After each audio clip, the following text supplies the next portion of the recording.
نبی پاک صلی اللہ علیہ وآلہ وسلم کا جو حجت الوداع کا آپ نے خطبہ دیا، اس سے بڑی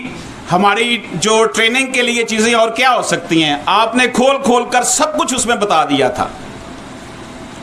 اس لیے کیونکہ وکلا جو ہیں وہ چند مافیاز کی وجہ سے بدنام ہوتے ہیں، چند مافیاز جو ہیں وہ اپنی سیاسی دکانداری چمکانے کے لیے وکلا کے سر پر سوار ہو کر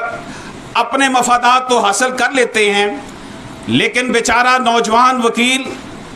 جو محنت کرنے کے بعد اپنے والدین کی امیدوں کا سہارا ہوتا ہے، جب وہ کالج سے نکلتا ہے، یونیورسٹی سے نکلتا ہے تو ہیرو ہوتا ہے،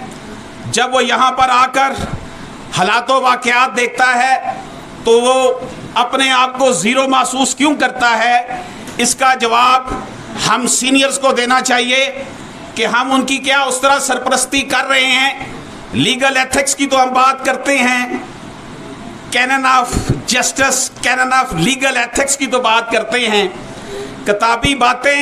کتابوں میں بہت اچھی لگتی ہیں۔ آپ دیکھ لیں اس لائبریری میں کتنی کتابیں پڑھی ہوئی ہیں، ماشاءاللہ ہزاروں کتابیں پڑھی ہوئی ہیں، لیکن ایک کتاب قرآن مجید جو ہے اگر ہم اس پہ عمل کر لیں گے تو پھر ہمارے لیے